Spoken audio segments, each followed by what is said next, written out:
सुबह की पहली किरण अभी पहाड़ों के पीछे से झांक ही रही थी कि नूरपुर गांव की कच्ची पगडंडियों पर एक युवा लकड़हारा हामिद अपनी कुल्हाड़ी कंधे पर रखे जंगल की ओर निकल पड़ा।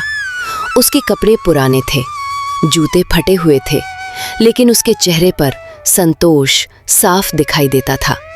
वो जानता था कि मेहनत की कमाई भले ही कम हो, लेकिन उसमें बरकत जरूर होती है।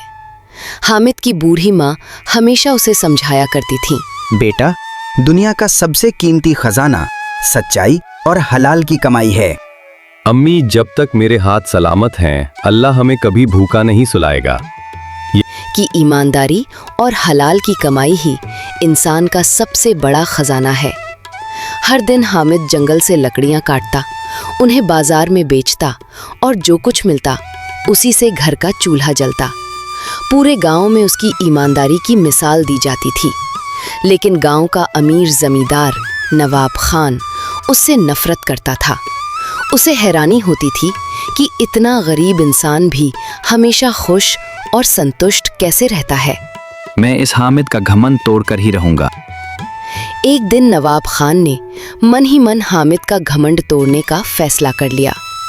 उधर हामिद हमेशा की तरह जंगल में लकड़ियां काट रहा था कि अचानक उसे दूर एक अजीब सी सुनहरी रोशनी दिखाई दी। सूरज अभी पूरी तरह निकला भी नहीं था, इसलिए वो रोशनी बिल्कुल असामान्य लग रही थी।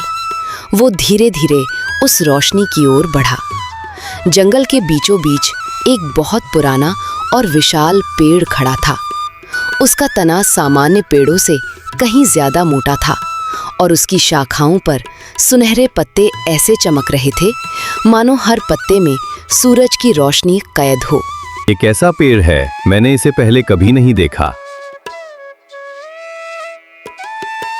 हामिद अभी उस अद्भुत पेड़ को देख ही रहा था कि उसकी नजर पेड़ के नीचे पड़ी। वहां एक घायल सफेद हिरन दर्द से कांप रहा था।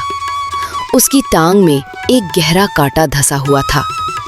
हामिद ने बिना एक पल गवाए अपनी कुल्हाड़ी एक तरफ रख दी। वो घुटनों के बल बैठ गया, बड़ी सावधानी से कांटा निकाला और फिर अपने कपड़े का एक टुकड़ा फाड़कर हिरन की टांग पर बांध दिया। कुछ ही पलों बाद हिरन धीरे धीरे खड़ा हुआ। उसने प्यार भरी नजरों से हामिद को देखा, सुनहरे पेड़ के चारों ओर एक चक्कर लगाया और जंगल की गहराइयों में गायब हो गया। उसी क्षण अचानक तेज हवा चलने लगी। सुनहरे पेड़ के पत्ते सरसराने लगे और उनके बीच से एक बूढ़ी औरत प्रकट हुई। उसके सफेद बाल जमीन तक पहुंच रहे थे और उसके हाथ में लकड़ी की एक लाठी थी। कुछ ही क्षणों बाद वो रहस्यमयी औरत अचानक गायब हो गई, मानो वो कभी वहां थी ही नहीं। हामिद हैरानी से वहीं खड़ा सोचता रहा, क्या ये सपना था या हकीकत?